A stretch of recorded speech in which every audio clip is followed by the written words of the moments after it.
7 days away from playing the last match of my international career. My name is Howard Chu, and I'm a two-time Olympian for Team USA.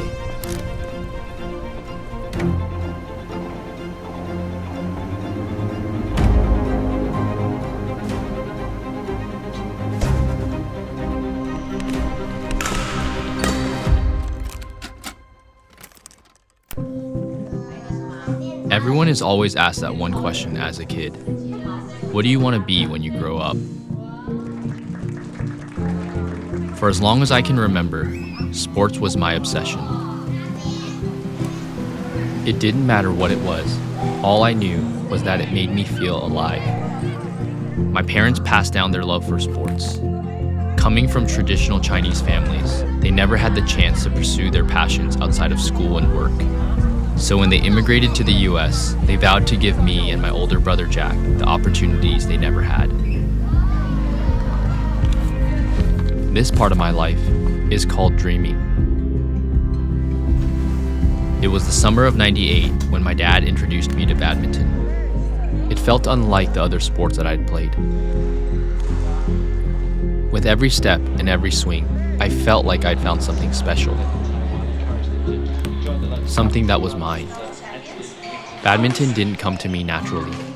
In my first ever tournament, I lost badly, but it lit a fire inside me. I knew it was something I wanted to be really good at.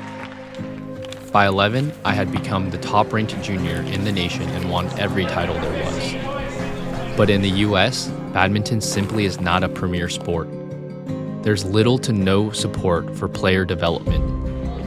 Very early on, I recognized that the prospect of badminton was not to make money, and so I chose to go to UCLA on an academic scholarship.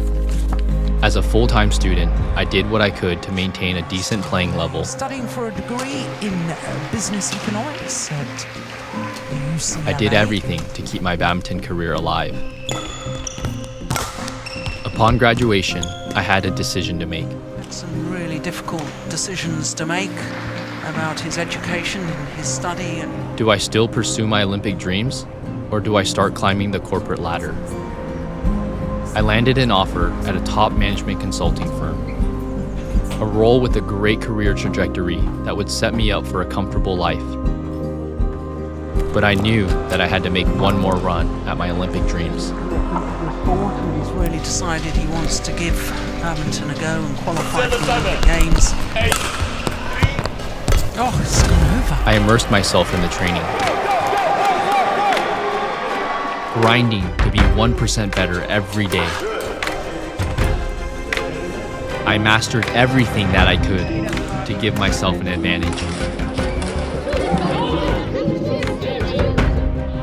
I battled the relentless expectations and pressure. It all became worth it the day I became an Olympian. Howard Chu is representing the United States. I've been playing 17 years, and all of it is for this moment.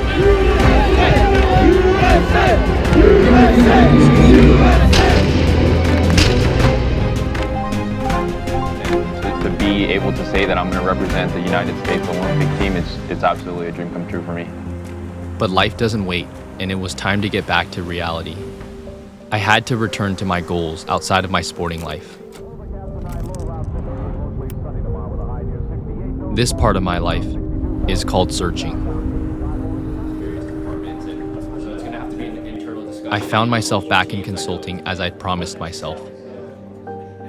Starting from the bottom of the corporate totem pole, I was building the life I'd always envisioned. But I began to question this supposed fork in the road.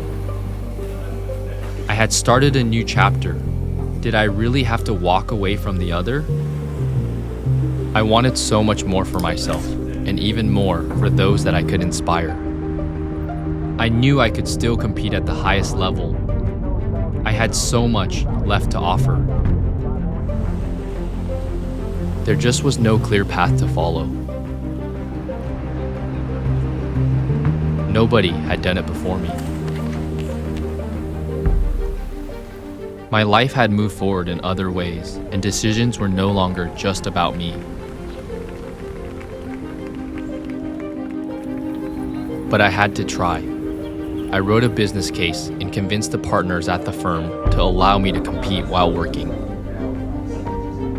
I found my way back on tour, trailblazing a new path, one that gave me complete control of both careers. It felt liberating. 31 years of age right now, almost 6 foot in height. Has been up to 53 in the world. That was in June 6 years ago. Oh, that's nice. The American. Well played.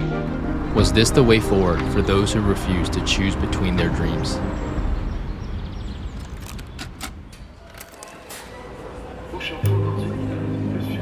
This part of my life, this part is called happiness. For most of my life, this journey has always been about chasing success.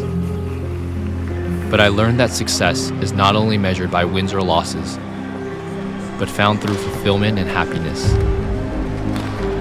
Pushing myself and going beyond what I thought was possible, what others thought was possible.